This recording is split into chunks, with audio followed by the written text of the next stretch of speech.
Olá, boa noite! Boa noite, pessoal! Vamos começando aqui hoje mais um Tati Explica. E agora vamos começar aquele bate-papo que a gente tem toda segunda-feira, 19h30. Faça chuva, faça sol, vamos ver isso aqui.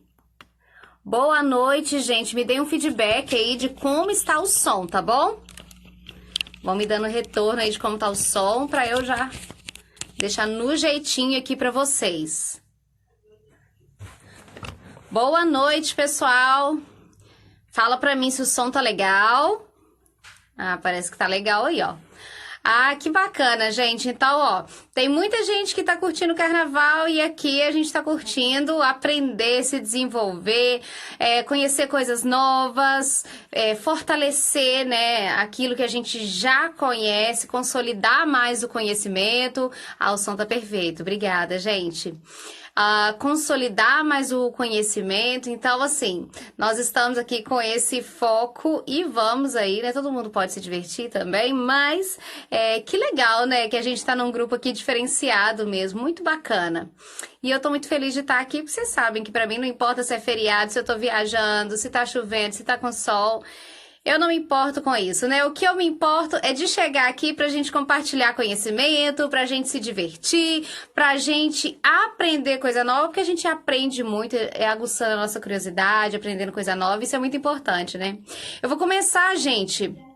Deixa eu ver, tem bastante gente chegando, né? Eu vou começar respondendo aí algumas perguntinhas que já deixaram na caixinha pra hoje. Deixa eu arrumar isso aqui. Deixaram na caixinha pra hoje.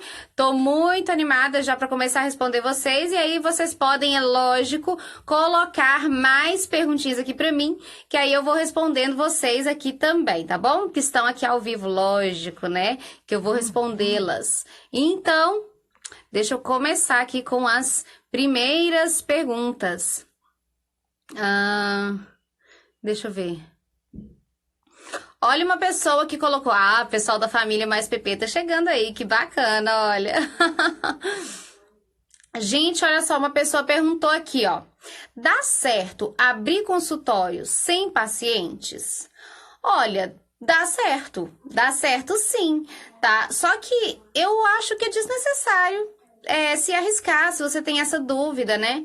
Por que você não começa primeiro a divulgar a sua autoridade, né, como psicopedagoga? E assim, as pessoas já sabendo da sua autoridade, quando você abrir consultório, já vai ficar muito mais fácil delas te procurarem.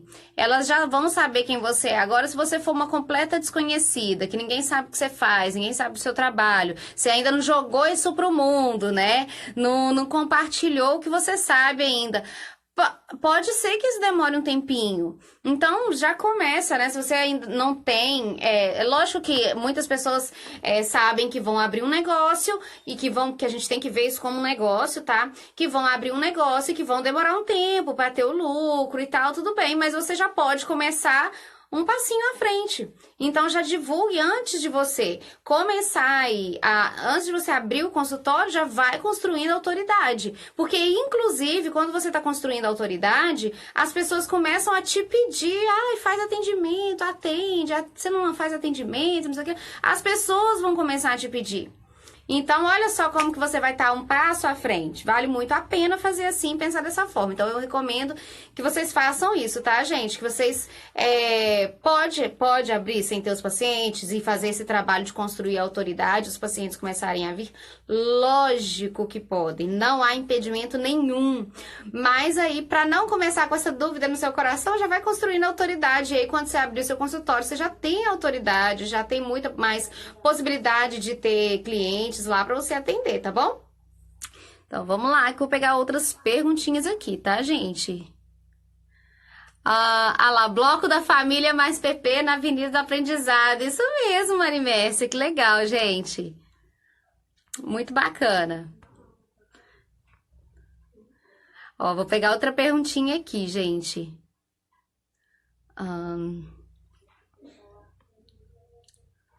Tati, como proceder em atendimento com adulto? Gente, olha só.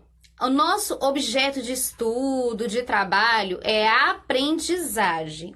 A aprendizagem, ela acontece independente da idade, ela acontece em todas as fases da vida da pessoa. Então, desde o momento que você nasceu, né, até antes, né, mas aí vamos considerar, né, desde o momento que você nasce, você já tá cheio de descobertas, você já tá percebendo o mundo pelos sentidos, tudo isso você tá aprendendo.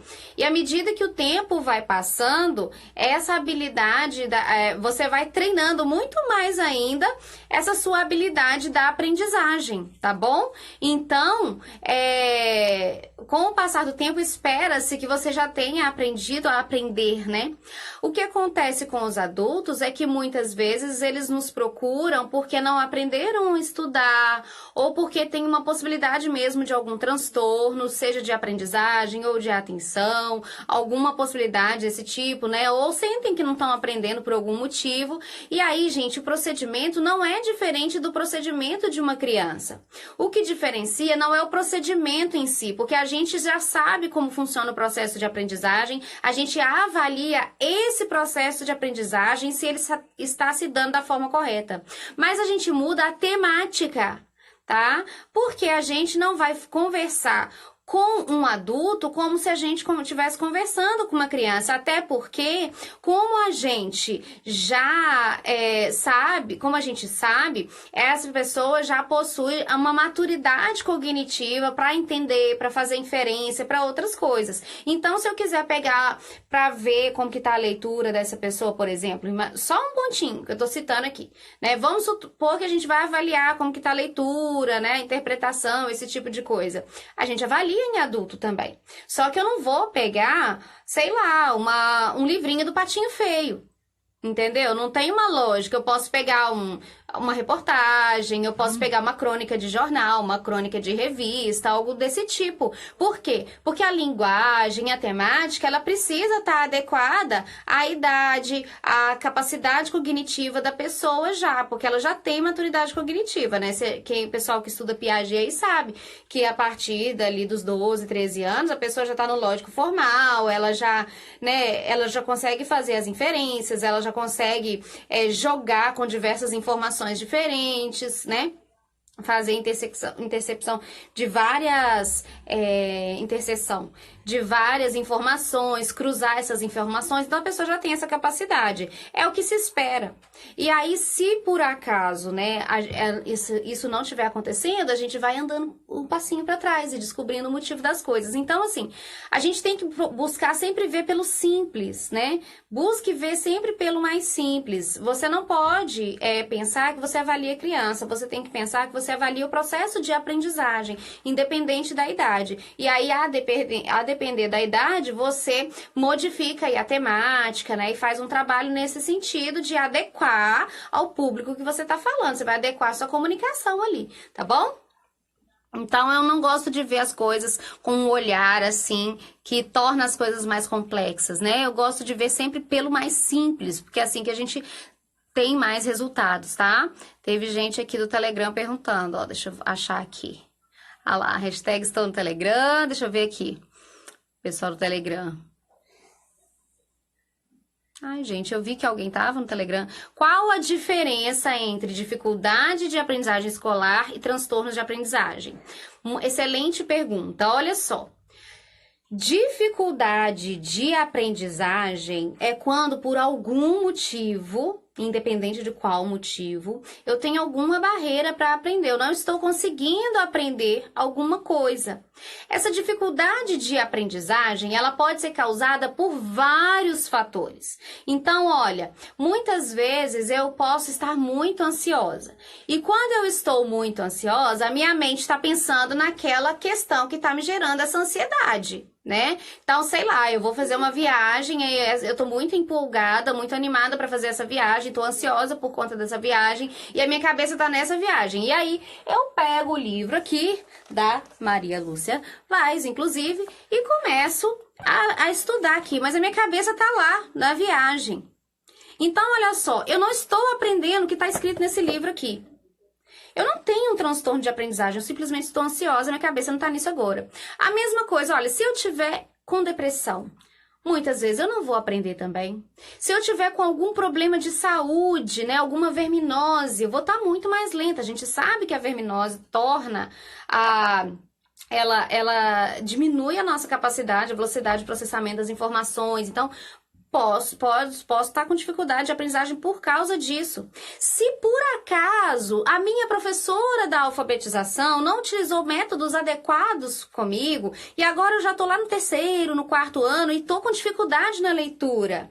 Isso também é uma dificuldade de aprendizagem, mas mas não é causada por um transtorno, ela é causada por uma lacuna pedagógica, uma despedagogia que ficou ali. Então, vários são os motivos, né, de uma pessoa ter dificuldade de aprendizagem. Inclusive, um desses motivos pode ser um transtorno específico de aprendizagem. Um transtorno de aprendizagem é um transtorno neurológico mesmo, que impede que a pessoa aprenda determinados conceitos. Então, existe, por exemplo, a dislexia, que é um transtorno específico de aprendizagem com prejuízo na leitura. E eu estou citando um exemplo aqui, que é a dislexia, tá? Então, é um transtorno que afeta a leitura específico da aprendizagem. Então, essa criança, ela tem inteligência, criança de qualquer idade, tá? Essa criança, ela tem uma inteligência normal, adequada para a idade dela, tá? O nível de maturidade tá normal. Essa criança tá com a saúde toda ok. Essa criança, ela aprende outras coisas que não seja leitura, ela aprende várias coisas, ela se desenvolveu perfeitamente, a coordenação dela pode estar boa e tal. Ela pode estar boa em vários aspectos, mas ela tem esse transtorno que a impede de aprender a ler.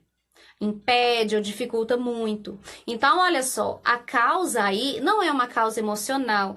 Independente dela estar depressiva ou outras coisas aí, não é isso que está causando a dificuldade. Por isso, gente, a avaliação profissional, nós somos os profissionais que fazemos essa avaliação. E essa avaliação é muito importante, porque a gente precisa ter muita clareza e conhecer e dominar, o que eu falo, excelência no básico. A gente precisa dominar muito essa parte para a gente diferenciar. Quando a dificuldade é causada por um motivo, uma causa externa, uma questão emocional, uma causa aí pedagógica, e quando ela é causada por um transtorno. Tá? Isso precisa estar muito claro na nossa mente para a gente fazer essa avaliação direitinho, né? Para que não fique aí dúvidas e acaba prejudicando e talvez justificando uma dificuldade de aprendizagem com um transtorno, quando na verdade a criança não tem transtorno. Então a gente precisa cuidar muito, nosso trabalho precisa ser muito ético e é lógico, não pode ser leviano, tem que ser um trabalho muito bem feito, tá bom? Então é bom a gente ficar aí, estudar bastante esses transtornos, estudar bastante as dificuldades de aprendizagem, todas as possíveis causas, porque isso vai nos dar clareza para a gente saber exatamente de onde, né, qual é a causa da dificuldade. A gente estuda, nosso objeto de estudo é a aprendizagem. Então, a gente, se tiver alguma coisa impedindo que a pessoa aprenda de maneira normal, né, ali regular, aí a gente vai descobrir a causa dessa barreira, a causa dessa dificuldade. E aí, uma das possíveis causas pode ser o transtorno, mas também podem ser outras inúmeras causas, e aí a gente precisa descobrir, investigar. Nosso trabalho é de detetive, tá? A gente fica lá com a nossa lupinha procurando onde tá a causa, tá bom? Então, vamos lá, procurando mais aqui. Olha a Alexandra. Oi, Tati, querida, boa noite. Como lidar com o medo e a insegurança no início? Olha, é o seguinte, você precisa primeiro saber se esse medo aí, ele é justificado, não é, né? Porque medo todo mundo tem. O medo, você só não pode deixar esse medo te paralisar. Você tem que agir apesar do medo. Porque não existe uma pessoa responsável, uma pessoa séria, que na hora de agir, de fazer ali os primeiros atendimentos, ela não fica insegura. Tá? Eu tenho um pouquinho de segurança, um pouquinho de medo, e isso mostra até que você tem cautela, que você tem responsabilidade. A única coisa que você precisa se certificar é que você tem conhecimento E muitas vezes, gente, aparece um caso que eu não tô muito familiarizada, mas não tem problema, porque se eu não tiver o conhecimento, eu tenho que saber onde buscar, eu tenho que saber investigar, eu tenho que ter essa coisa de Sherlock Holmes mesmo, bem investigativa. Então, assim, todo o básico eu tenho que dominar, porque se eu dominar o básico, eu vou ter instrumento de busca, pelo menos. Então, assim, eu tenho que dominar toda aquela parte básica ali, os transtornos de aprendizagem, as dificuldades, como se dá o processo de aprendizagem, quais são as principais causas ali das dificuldades, né? Tudo isso, é o conhecimento básico aí de quem trabalha com educação, com aprendizagem é isso, tá? E aí, saber avaliar para saber investigar direitinho. Então, assim, né, as ferramentas que eu vou usar, tudo certo. Mas eu tenho, com o medo, você tem que lidar com esse medo de modo que ele esteja aqui do seu ladinho, mas que ele não te impeça de caminhar. Então você vai lá e faz, apesar do medo. Você usa esse medo para te dar cautela, para te, né, te tornar uma pessoa prudente, mas não para te paralisar. Porque ele vai ficar aí mesmo, tá? Agora, quanto mais você age apesar do medo, mais ele fica enfraquecido. Então você pode, então você tem essa certeza e você vai ganhando a segurança de que, assim, tá tudo bem ter medo de alguma coisa, se sentir inseguro em algum momento, não tem problema nenhum, tá? Porque aí, cada vez mais, você vai saber o que é normal, né? Vai conhecendo, vai aprendendo a lidar com novidades. A maioria do medo é não saber lidar com uma novidade, com uma coisa inesperada, mas aí, à medida que você vai lidando com novidades, com coisas inesperadas, você vai ter experiência prévia. Olha, aquele dia me apareceu um caso que foi bem inesperado, eu não sabia o que fazer. O que eu fiz? O que você fez? Você foi lá, você buscou, você procurou saber, né, como que você fazia naquele caso. E aí, hoje apareceu um caso também que era inesperado, eu não sabia, nunca tinha lidado. Mas como que eu lidei com isso no outro dia? Foi dessa forma, então eu vou fazer a mesma coisa, eu também vou buscar, eu também vou procurar. Às vezes eu tenho uma supervisora que vai me orientar, né, uma mentora.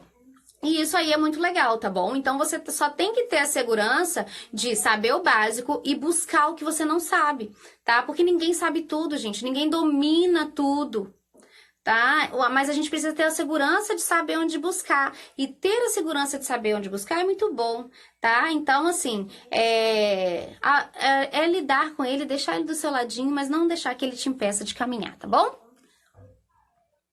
Cleonice, tô no Telegram. Deixa eu passar aqui, gente. Eu vou responder. Agora faço parte da família Mais PP. Que legal, gente. Que legal, fico muito feliz, viu? Deixa eu pegar mais perguntinha aqui. Uma pessoa perguntou: dicas de como divulgar o trabalho para quem está começando. Para quem está começando, geralmente, sei lá, ou você está estudando, alguma coisa assim, né? Começa a divulgar o que você está fazendo. Então, por exemplo, se você está estudando, começa a mostrar o que você está estudando, começa a falar sobre o que você está estudando, joga para o mundo que você é uma psicopedagoga ou neuropedagoga, não sei, né, qual a sua formação. Então, olha só, se você está começando, a primeira coisa é você botar na sua mente que você é aquilo. Vocês sabiam que muitas pessoas têm dificuldade de abrir a boca, bater no peito e falar: eu sou psicopedagoga ou neuropsicopedagoga ou pedagoga logo de início? Porque elas, às vezes, pensam assim, que não se sente segura. A famosa síndrome do impostor, né? Que a gente já conversou sobre isso. Não se sentem seguras de bater no peito e falar que é aquela profissional, aquela coisa toda. Mas você precisa jogar pro mundo isso. Então, assim, coloca quem você é. Quando você for conversar com as pessoas, fala pras pessoas o que você é, quem você faz. Tenha uma frase pronta mesmo para falar pras pessoas, porque isso, e treine isso. Porque isso vai te convencendo da profissional maravilhosa que você é. Então, você vai ter que fazendo isso, né?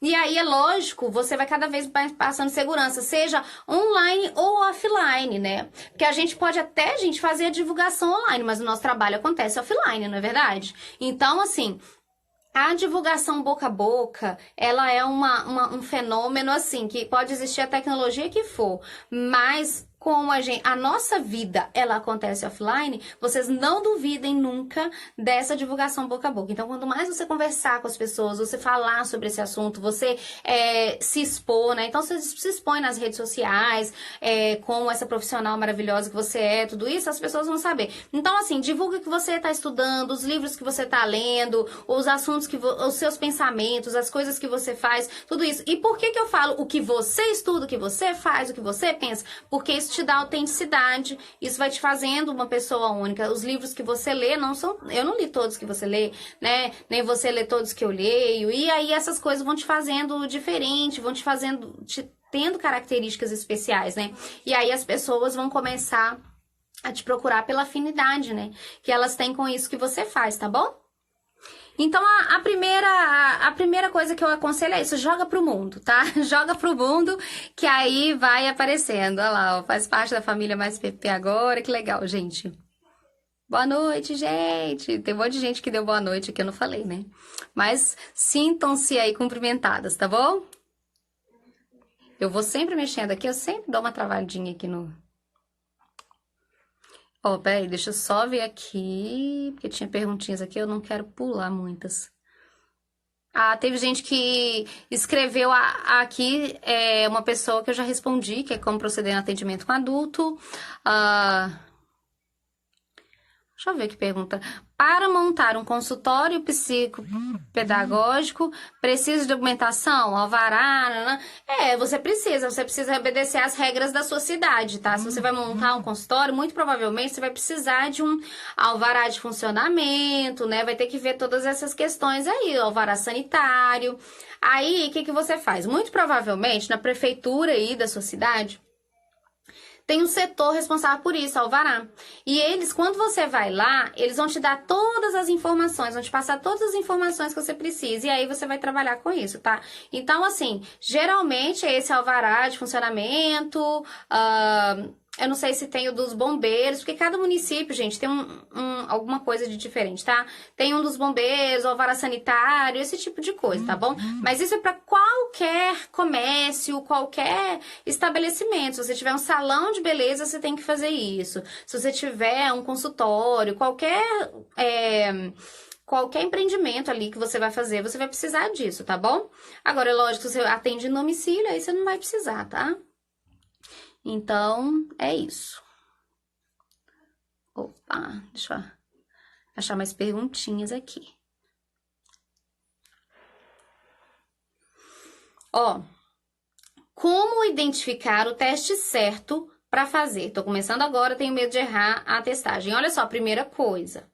Você tem que descobrir qual metodologia mais combina com você, aquela que você sente mais à vontade, né? Então, olha só, você pode dar uma estudada no Jorge Visca e ver que você quer trabalhar com corda, você gosta da forma que ele vê as coisas, e aí você quer trabalhar ali com aquela sequência que ele propõe, né? Você pode, igual eu tô com o livro aqui da Maria Lúcia, né? Você pode... se identificar aqui com a sequência que ela propõe, né? E aí você faz a avaliação baseada naquilo que ela propõe, e aí você segue a sequência dela direitinho. E aí tem assim, vai ter, né? A gente tem várias outras propostas aí, outras abordagens. E aí o interessante é você conhecer algumas abordagens para você ver com qual você mais se identifica. E a partir daí, você vai seguir aquela abordagem. Por que é importante isso? Porque não vai ter essa coisa, esse medo de errar, esse tipo de coisa, porque ela já tá te dando alguma coisa ali para você seguir, tá te dando uma base para você seguir, né? Lá no Mais Psicopedagogia, quem faz o Mais Psicopedagogia tem uma base também lá no método. Tem uma linha certinha, o que vem primeiro, o que vem depois, tudo bonitinho, não tem um passo a passo? Então, aqui também, se você seguir aqui essa metodologia, você vai ter um passo a passo. Então, siga essa metodologia, né? Siga aí uma linha teórica, uma abordagem de avaliação, intervenção que esteja mais adequado, que você concorde, que esteja de acordo acordo com aquilo que você acredita. E aí você passa a treinar bastante aquilo. Então você não vai ter medo assim de errar a testagem, nada disso, tá bom? Aqui a gente tem as avaliações que são para ser feitas e você vai fazer e você vai ver como avaliar, tudo bonitinho. Então, gente, a gente tem que ver as coisas com muita simplicidade, tá? Eu sempre toco nesse ponto de fazer as coisas sempre pelo simples, para que você não se embole, não se atropele no meio do caminho. Então, vai devagar, vai com calma, procure entender sobre algumas abordagens, veja aquela que tem mais a ver com você, que você se sente mais à vontade e passa a seguir à risca. Por que eu falo para seguir à risca? Para você seguir à risca pro resto da vida? Não! Mas se você seguir uma à risca por um bom tempo, você vai ficar muito, muito bom nela, muito boa. E aí, o que vai acontecer? Com o tempo, você pode até inovar, mas a gente não inova em cima de uma coisa que a gente nem sabe a base, o anterior. Então, primeiro é fortalecer sempre a base. Então, escolha uma metodologia que você mais tem afinidade, estude bastante, treine bastante essa metodologia e aí depois você vai...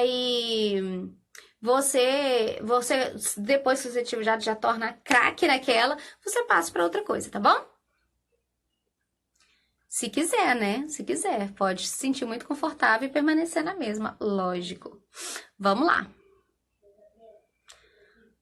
Teve gente que perguntou a mesma coisa aqui, deixa eu ver. Tem várias pessoas, gente, perguntando coisas assim muito parecidas. Olha essa aqui, ó. Como funciona o atendimento psicopedagógico na clínica, passo a passo? Gente, isso daqui é o curso de psicopedagogia inteiro, né? Não tem como eu falar, isso aqui são aulas e aulas pra gente fazer, né? Olha só. A primeira coisa, a função do psicopedagogo, vou falar função, assim, que é uma coisa bem abreviada, né, pra gente falar. A função do psicopedagogo é estudar e investigar os processos de aprendizagem, descobrir seus empecilhos e então agir sobre eles, né, que aí chega a parte ali da intervenção. Essa é a função. Então, como que funciona o atendimento? A depender da abordagem que você usa, você vai fazer avaliação, e aí você vai descobrir a causa da não aprendizagem, qual é o empecilho para a aprendizagem, e depois disso você vai fazer um planejamento para uma intervenção, que vai resolver, eliminar, né, aquela barreira que impede a pessoa de aprender. Então, é isso que o psicopedagogo faz. Psicopedagogo, neuropsicopedagogo, esse é o trabalho, tá bom? Desses profissionais. Agora aqui não dá pra falar o passo a passo não, porque senão a gente vai precisar, no mínimo, de 24 horas. Porque aí não é só falar, né, gente? Tem que ensinar o porquê das coisas. Uma pergunta muito parecida aqui. Deixa eu ver aqui. Olha essa pessoa aqui, ó. Fale sobre intervenções na deficiência intelectual. Olha só, gente. Vamos voltar aqui. Sempre volta no mais simples, na base. Nosso trabalho é aprendizagem. Nosso objeto de trabalho, de estudo é aprendizagem. O que a gente precisa saber? A pessoa com uma deficiência intelectual, provavelmente, ela vai estar aquém dos colegas ali da idade dela, com relação à maturidade neurológica, a potencial mesmo de aprendizagem. E a gente tem que fazer o quê? Descobrir em que ponto que essa criança está. E não adianta falar que tem um diagnóstico que ela tem deficiência intelectual, não é isso. Ela tem, mas você tem que descobrir, porque cada pessoa é diferente. Então, você vai descobrir quais são os pontos ali que ela tem mais dificuldade, em que ponto que ela está ali do desenvolvimento, dos processos ali de aprendizagem, e vai propor as atividades que estejam no nível ali dela, para ajudá-la a avançar ao máximo que ela conseguir. Então, veja que a ideia central é sempre ajudar a pessoa a atingir o seu máximo potencial, independente dela ter ou não deficiência intelectual, ou algum transtorno. E aí, quem dá essas ferramentas pra gente? Pra gente buscar, né? Pra gente ir atrás dessa ajuda para essa pessoa? A própria pessoa. Porque é investigando ela, esse sujeito, que a gente vai descobrir o que ela já sabe, o que ela já domina, em que ponto que ela está, as habilidades cognitivas que ela já possui. E aí a gente vai trabalhar nesse nível e dali pra frente, tá? Porque o nosso objetivo, porque ela tem potencial de aprendizagem, e a gente quer que ela trabalhe no seu máximo potencial. E a gente nunca pode pensar que a capacidade das pessoas tem limite, tá? Ninguém pode dizer o quanto a gente pode aprender, o quanto a gente pode desenvolver. Muitas pessoas com deficiência intelectual seríssima, tem habilidades, assim, riquíssimas, ligadas também a outras áreas que não sejam só estudo e que muitas vezes não são exploradas porque as pessoas não vão buscar o máximo potencial daquela pessoa. Então, tem pessoas que pintam maravilhosamente bem, tem pessoas que, sei lá, tem muitas habilidades manuais e que essas habilidades não são exploradas, tá? Então, a gente precisa, a comunicação é muito boa, né? Então, assim, tem várias habilidades que não são exploradas porque a pessoa fica fixada naquela coisa ali, muito assim, só de escola. Não tô dizendo que a criança também não vai desenvolver essas habilidades, não, escolares não. Vai desenvolver até o máximo potencial dela que a gente vai conseguir ajudar. Mas ela também pode desenvolver outras habilidades que muitas vezes não são exploradas porque a gente se limita e fica dentro da caixinha. Então, bastante cuidado com isso e foco também no desenvolvimento global e não só numa única coisa, tá bom? Vamos lá, que eu tô procurando perguntinhas aqui, hein?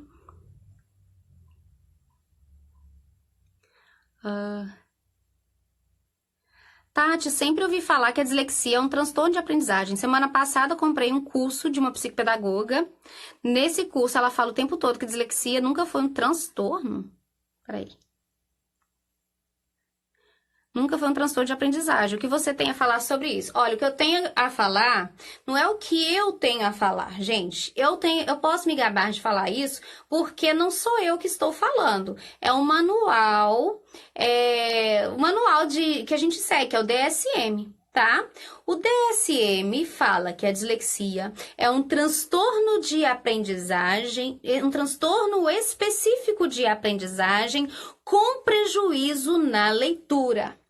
É um transtorno de aprendizagem, um transtorno específico de aprendizagem com prejuízo na leitura. O nome é esse, tá?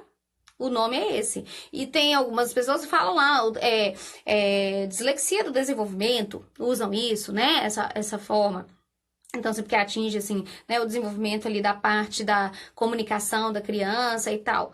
Mas, gente, o nome é esse, tá? Não é outro nome. A dislexia é isso. Transtorno específico da aprendizagem com prejuízo na leitura, tá bom? Então, é o DSM que tá falando, ok?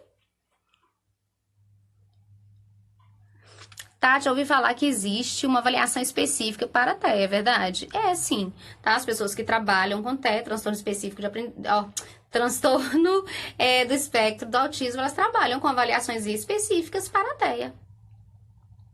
Deixa eu só ver aqui mais uma perguntinha daquelas que foram deixadas antes.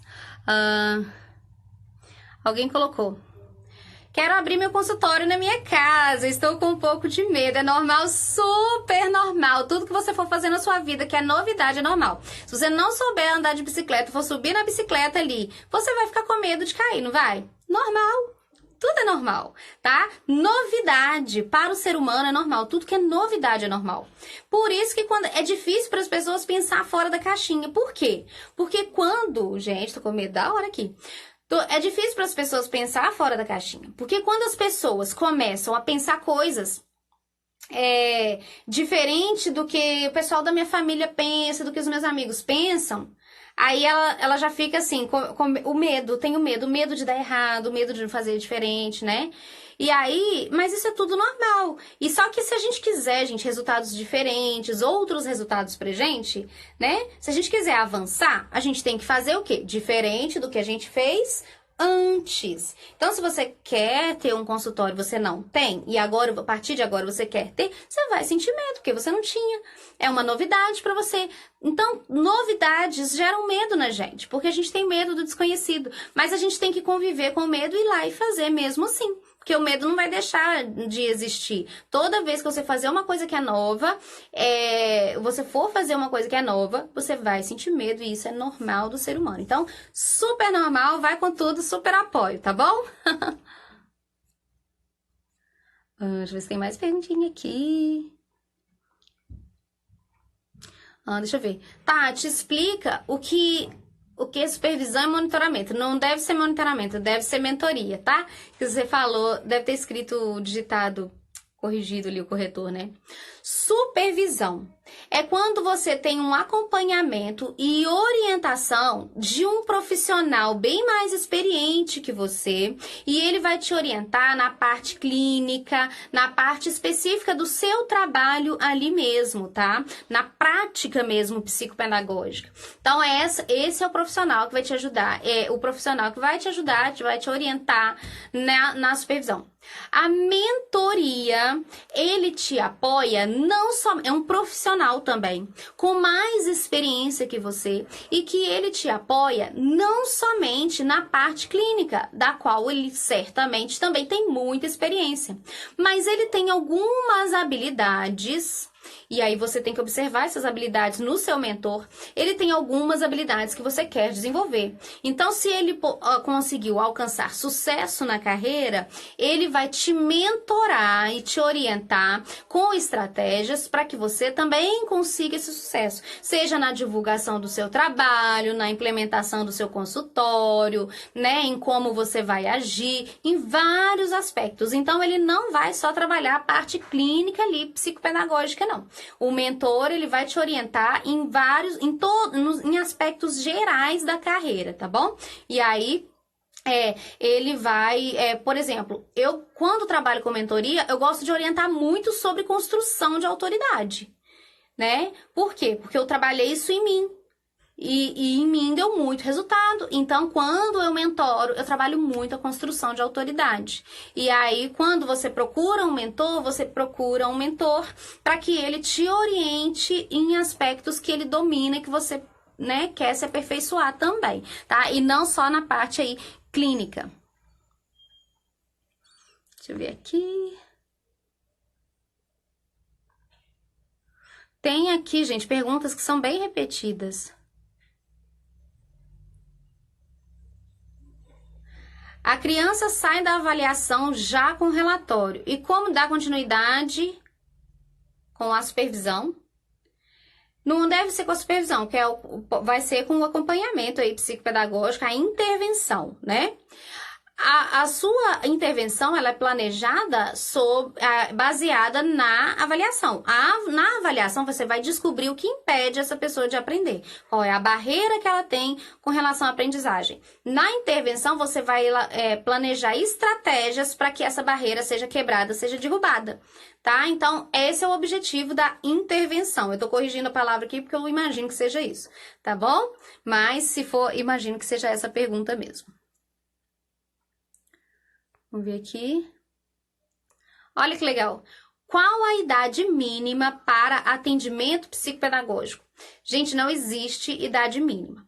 O atendimento psicopedagógico, ele acontece a partir do momento em que as pessoas percebem uma determinada dificuldade na aprendizagem, tá acontecendo alguma coisa no desenvolvimento ali da criança na aprendizagem. Então, assim, você pode atender as crianças ali da educação infantil, porque os professores perceberam alguma coisa, ou os pais mesmo perceberam alguma coisa. Então, a partir do momento que começa a se perceber alguma dificuldade, é bom dar uma olhadinha. Geralmente, o primeiro olhar é do pediatra, ou então de algum outro médico, ou então, assim, da escolinha, as pessoas começam a perceber. Por que não vem nenéns pra gente, né, geralmente? Porque quando a gente começa a quando se percebe algum atraso nos nenenzinhos, né, quem percebe esses atrasos são os pais e os pediatras, né, porque são muito pequenininhos. E aí, pra gente, eles começam a vir, porque nós somos profissionais de aprendizagem, então, quando, geralmente, na escolinha, começa a se perceber perceber algum atraso com relação a alguma habilidade da criança. E aí é trabalhado, vem pra gente descobrir por que tá tendo esse atraso e trabalhar também, intervir nesse atraso para que não seja prejudicada a vida da criança, né? E a gente sabe que quanto antes a gente trabalhar essas questões, melhor. Então, assim, a criança começou, sei lá, tá tendo muita dificuldade, a criança já tem determinada idade, ela ainda não aprendeu o que é aquele conceito em cima, embaixo, ela se perde, ela não consegue contar nos dedinhos, né? São os pequenos sinais. Ela, criança, a questão da fala, da comunicação. Então, assim, vários aspectos que são desenvolvidos na educação infantil, e a gente precisa conhecer as habilidades que são desenvolvidas na educação infantil. Aí tem vários aspectos que não se desenvolvem, os professores percebem, as pessoas que trabalham na escola percebem e encaminham essa criança pra gente fazer essa avaliação, né, da socialização e aí várias outras coisas, tá bom? Tô preocupado com a hora, pessoal. Será que vai dar? A família mais PP tá aí, ó. Gente, vocês estão gostando da live de hoje? Dá um joinha, manda um coraçãozinho aqui, ó. Clica nesse coraçãozinho. Não se esqueçam de tirar o print, tá? E postar que vocês estavam aqui, porque vocês sabem que sempre eu amo compartilhar esses prints, né? Então, coloquem o print e marquem @TatianeACastro pra eu compartilhar, tá bom? Gente, tô tentando... Ai, meu Deus. Gente, toda hora eu me perco. Com certeza fica um monte de pergunta pra trás aqui. A escola com muito despreparada pra lidar com crianças que têm dificuldade, verdade.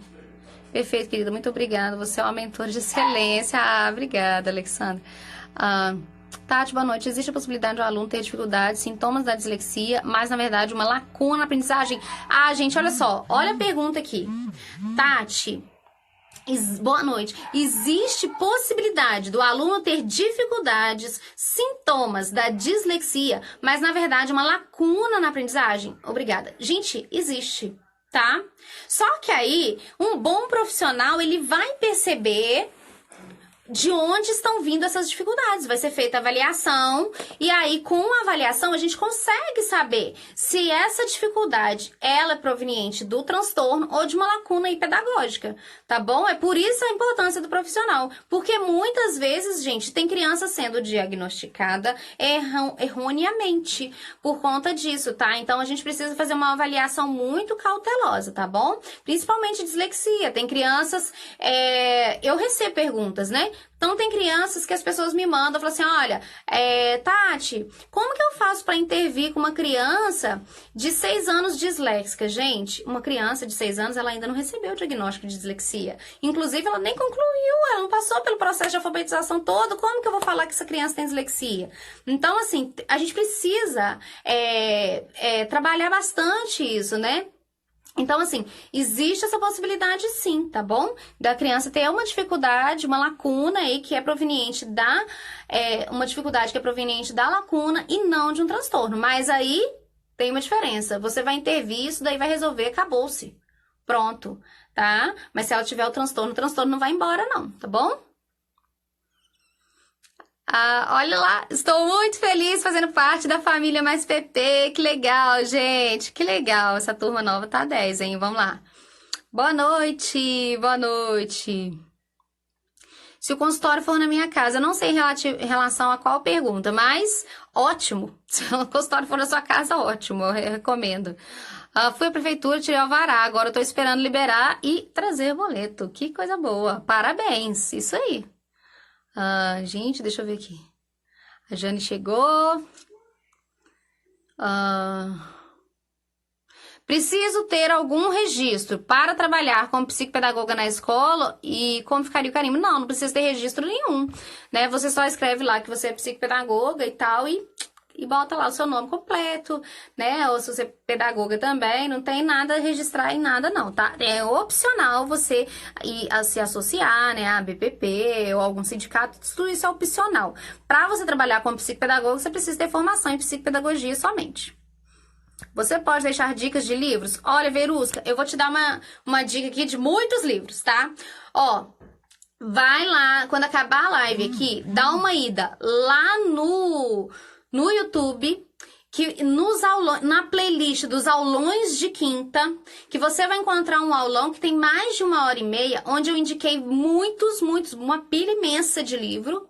Eu indiquei muitos livros e eu fui falando para que era indicado cada livro. Então, vale a pena você dar uma conferida lá, tá bom? Que livro é esse? Mostra novamente. Ah, gente, não, esse livro que eu usei, mas eu não expliquei nada sobre ele não, tá? Esse livro aqui, ó, Psicopedagogia Clínica, uma visão diagnóstica dos problemas de aprendizagem escolar, da Maria Lúcia Leme Vaz, tá bom? Mas não falei nada sobre ele aqui não, eu usei para dar exemplo de outra coisa. O Mais Psicopedagogia é ótimo, que legal, né, Fabiola? Lá, amo Mais PP, que legal.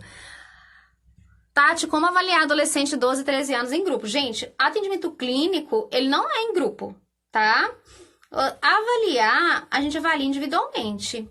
Não é legal, não tem como você fazer avaliação em grupo. Como que essa criança vai se sentir à vontade para falar para você? Como que você vai fazer uma sessão lúdica para você observar bem essa criança? Tem coisas que você consegue observar ali e tal, mas assim, a socialização, né? Como que essa criança se desenvolve, como ela lida com desafios, com jogos, essas coisas. Mas para fazer a avaliação mesmo, psicopedagógica, clínica, você vai precisar estar individualmente com essa criança.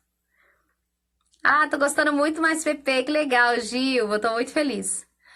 Tati, eu defini meu nicho sobre dificuldade de aprendizagem dentro do básico. Posso defender meu TCC na universidade dentro desse contexto? Pode, sem problema nenhum. Ah, parabéns pelo seu trabalho, obrigada, gente. Não estou ouvindo. Gente, o som tá bom?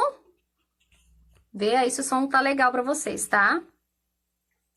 Vou pro computador, deixa eu ver aqui. Quais são os recursos para trabalhar com crianças com déficit de atenção? Gente, criança com déficit de atenção, ela não tem dificuldade para aprender. O problema dela não é com a aprendizagem. É justamente com a atenção, com memória de curto prazo, com desorganização, com planejamento, né? A questão aí temporal. Então, geralmente, a coisa mais bacana que a gente pode ajudar é ela se organizar com relação ao tempo, se organizar com relação aos objetos, planejamento, rotina, esse tipo de coisa, porque isso é uma grande dificuldade. Inclusive, o Dr. Barkley, ele fala que a maior autoridade, uma das maiores autoridades sobre o assunto, o que ele fala? Que o TDAH, ele é muito uma dificuldade de execução nas coisas, não de inteligência, não de entender nada disso, é uma dificuldade na execução das tarefas, e ele é parecido com uma miopia temporal, né? Só quando a coisa tá chegando perto, em cima da hora, que a pessoa acorda, ai meu Deus, era pra ter feito isso, e aí fica sem bola, né? Aquela coisa toda.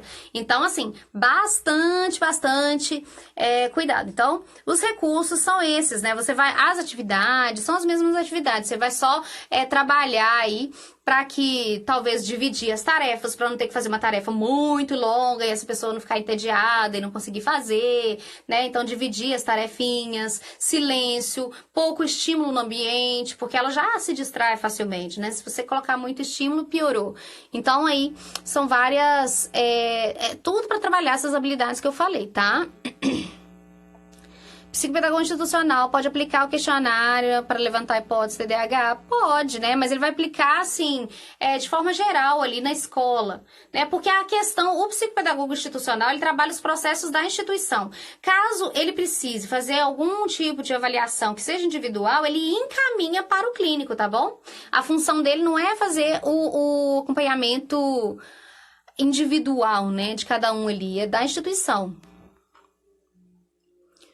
Oi? Sim, a dislexia é um transtorno.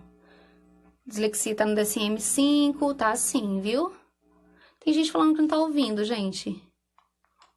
Ai, meu Deus, tô com medo da live acabar aqui. A live tá ótima, que coisa legal, né? Peraí.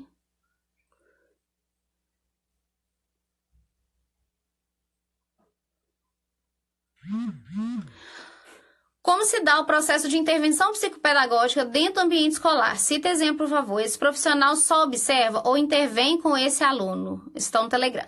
Olha só, quem não tá no Telegram tem que ir pro Telegram, tá, gente? Porque lá eu vou colocar coisa que eu coloco, né? Alguma coisa que é exclusiva e aí só quem tá no Telegram que vai poder ver. Então é legal vocês irem pro Telegram. Quando eu tenho material também, eu coloco lá no Telegram. Às vezes eu faço uma live, tanto aqui como no YouTube, eu falo de algum material e aí quando eu falo do material, eu falo, vou deixar no Telegram, que lá é mais fácil, tá? Então aí quem quiser vai lá pro Telegram depois. Pode pegar os materiais que eu já deixei anteriormente lá também. Então, olha só, o profissional que trabalha, gente, com psicopedagogo institucional, a função dele é trabalhar os processos educativos ali dentro da instituição, os processos de aprendizagem dentro da instituição. Qual as metodologias usadas, se estão sendo eficientes, se não estão, planejamento de outras metodologias, projetos, para que os processos de aprendizagem ocorram da melhor forma possível. E ele observa também se tem alguns sujeitos ali que não estão respondendo bem a esse projeto, né, a todos esses processos. E aí, quando ele observa isso daí, ele encaminha para o clínico. É função dele, então, já que ele trabalha dessa forma, orientar pais e profissionais, todos os profissionais ali da escola, né?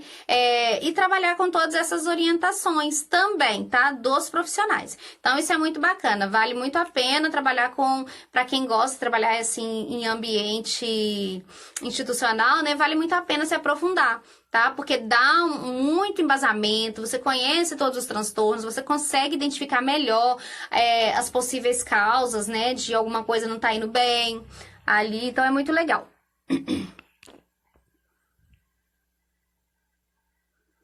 Problema no DEPAC é um distúrbio do processamento auditivo central. Se tiver algum distúrbio, esse distúrbio quem trabalha com isso é o fonoaudiólogo. E aí o fonoaudiólogo vai fazendo a intervenção, vai fazendo as atividades que vão melhorar essas habilidades de decodificar, né? De processar, é o distúrbio do processamento auditivo. Então, a pessoa ouve bem, mas ela não processa bem a informação. Então, ele vai trabalhar com esse processamento da informação, essas novas habilidades. E o que o psicopedagogo vai fazer? O psicopedagogo, ele vai ajudar com atividades para que essas habilidades que essa criança está aprendendo, que ela está conquistando lá com o fonoaudiólogo, para que essas habilidades sejam treinadas e não se percam. Então, ele vai propor sempre atividades, né? Muitas coisas para que isso fique bem claro, tá bom?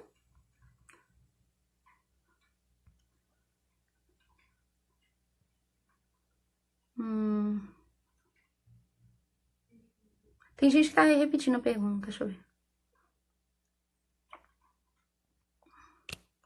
Peraí, deixa eu só ver se tem pergunta que eu não respondi aqui, pessoal.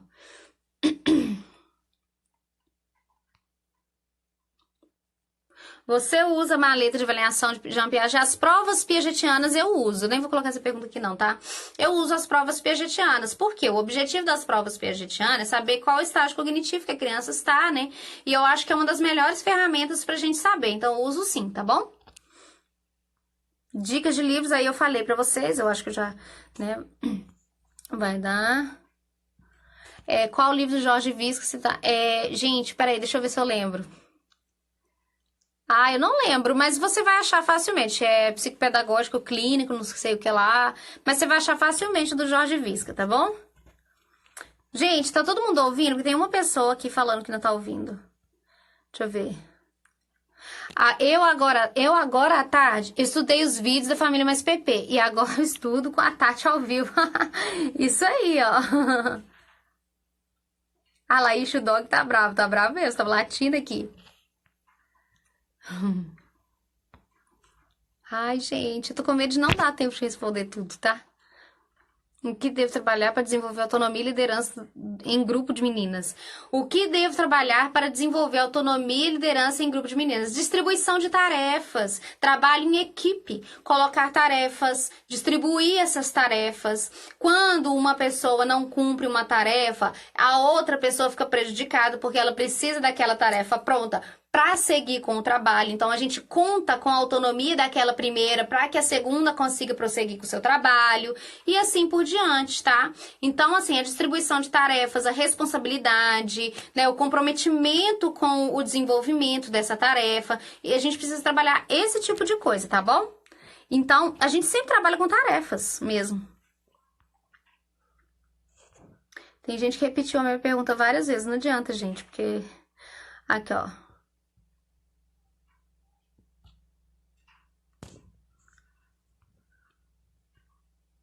Em relação ao alvará, precisa quando o consultório for na minha casa? Olha, quando eu montei um consultório na minha casa, eu nem coloquei o alvará, mas também você precisa ter, né? Quando você vai receber pessoas para fazer atendimento, precisa sim. Aí você vai ter que pegar a orientação lá na prefeitura, tá bom? Opa! Olha lá, Catiandra, tô amando mais PP. Que legal, gente. Vou lá sim ver os livros. Consigo fazer uma avaliação dentro de um mês? Acho difícil, né? Só se você ficar fazendo muita sessão, mas eu não recomendo que você faça muitas sessões por semana, não, tá? Deixa eu ver aqui. Ah, tá. A pessoa falou que era isso mesmo, gente. Perdi metade da live, vai ficar salva? Vai ficar salva sim, tá? Aqui, e aí a gente tenta fazer como sempre, a gente tenta colocar no YouTube também, que não é garantido, que às vezes dá certo, às vezes não dá, mas aqui ela fica por 24 horas. Agora também faço parte da família Mais PP. Gente, vai acabar essa live, meu Deus, não consegui responder tudo. Ai, gente, mas eu vou, eu não sei se dá pra resgatar as perguntas aqui, mas vamos fazer o seguinte... Quem botou pergunta aqui que eu não respondi, vocês voltam lá naquela pergunta que eu tinha deixado para a caixinha de perguntas para esse Tati Explica de hoje, porque eu vou respondendo nos stories amanhã de manhã, tá bom? Então, a gente continua nosso papo, se a live cair aqui, tá? E vai cair, com certeza. Ah, gente, não esquece de tirar print aqui, hein? Tira print aqui, deixa eu arrumar meu cabelinho. Tira print aqui pra vocês, vai o óculos junto. Tira print aqui pra vocês postarem lá, marcarem @TatianeACastro no story de vocês e pra eu compartilhar toda orgulhosa, né? Que eu fico toda feliz sempre que tem, tá bom? Deixa eu ver aqui. Só no Telegram. Qual livro você indica sobre déficit de atenção? Eu gosto, o melhor livro de entrada para esse assunto, eu acho, é da Ana Beatriz Barbosa e Silva, Mentes Inquietas, tá? Indico super esse livro porque é um livro bom, assim, para quem não tem nem noção, ela explica numa linguagem tão simples, né? Não que não seja profundo, não é nada disso, não. Ela explica o conteúdo de uma forma simples, tá bom? Bem didática mesmo. Então, eu indico esse livro. Preciso ter registro para trabalhar? Não precisa. Eu acho que eu já respondi, né? Existe diferença, eu já falei sobre isso, sobre atendimento clínico e atendimento institucional. Existe diferença sim, nós falamos, né? Ai, meu Deus. Há casos em que você indica mais tempo nas sessões ou mais sessões por semana. Mais sessões por semana, no máximo 2, eu não gosto muito mais. E mais tempos nas sessões pode depender aí, eu não gosto de prolongar muito, mas se for um caso muito específico, que eu achar que tem muita lentidão, né, na resposta e tal, e eu achar que precisa de mais um tempinho, aí eu peço, tá? Psicopedagogo pode trabalhar com recursos humanos ou algum setor da empresa? Pode trabalhar como psicopedagogo da empresa. Porque as empresas, gente, elas fazem treinamentos com seus funcionários, elas trabalham várias questões ali que são relacionadas à aprendizagem dentro da empresa, né? Como que poderia se dar melhor isso, como que aproveitar melhor os talentos, que talentos seriam melhor aproveitados em quais setores da empresa, quem que seria aquela pessoa melhor, sei lá, para trabalhar com cobrança, e qual que é aquela outra pessoa que seria melhor para trabalhar, sei lá, fazendo treinamento dos novos funcionários, para trabalhar uma liderança. Então, o psicopedagogo, ele consegue reconhecer esses talentos, né? E aproveitar melhor esses talentos. Então, talvez uma pessoa seja uma nota 1000, uma estrela em um determinado setor, mas você muda essa pessoa de setor e aí ela já não brilha tanto mais. E o psicopedagogo vai reconhecendo esses talentos e vai melhorando, né? Vai aproveitando melhor esses talentos em determinadas habilidades. Tá bom? Em determinadas atividades. Ai, meu Deus, gente, tô com medo de cair aqui. A oficina psicopedagógica é um trabalho em grupo, é oficina psicopedagógica ou pedagógica, né? Pra gente trabalhar aí para melhorar as habilidades cognitivas com atividades lúdicas, divertidas, que vai fazer com que a pessoa se desenvolva e ao mesmo tempo se divirta, né? É muito legal estudar sobre a ludicidade, que aí você vai conseguir colocar atividades que vão desenvolver as habilidades cognitivas e ao mesmo tempo que sejam divertidas, que sejam desafiadoras. Também aconselho estudar um pouco sobre flow, né? Porque aí você vai também saber estimular para a pessoa entrar nesse estado de flow, então vale muito a pena. Tô tentando responder rápido, gente, para conseguir responder o máximo possível. Doutor, que você falou sobre TDAH, eu tinha falado doutor Barclay, né? Ai, meu Deus. Ai, gente, daqui a pouco vem o aviso que vai cair. Qual a sua opinião sobre a EOCA? É fundamental? Eu gosto muito da EOCA. Acho fundamental. Eu acho que ela te dá muitas informações importantes e considero importante nas minhas avaliações, eu utilizo, tá bom? Jorge Visca. A colega tá ajudando aqui, né? Gente, isso mesmo. Quando perguntarem aqui, se eu não tiver visto a pergunta, vocês podem responder, não tem problema nenhum, tá? Quem é concursado terá algum problema em pegar o alvará na prefeitura? Depende, você vai ter que ver o que estava escrito lá no seu edital. Se pedir exclusividade, se você pode empreender ao mesmo tempo que você é funcionária pública, você vai ter que ver o que estava descrito no edital do concurso que você participou, tá bom? Volta amanhã, Tati. Ai, quero muito, né, gente? Tendo oportunidade. Ai, gente, vai cair. Gente, vai cair. Não esquece de tirar o print aqui. Então, tirem o print. Postem @TatianeAcaso. Vai cair, gente. Beijo, amei estar com vocês. Tati Explica volta, com certeza. Ai, que pena que o Instagram corta a gente, né? 1 horinha só. Beijo, gente. Beijo. Vou fazer outra live, com certeza. Vou querer fazer mais live, sim. Vamos deixar até cair aqui.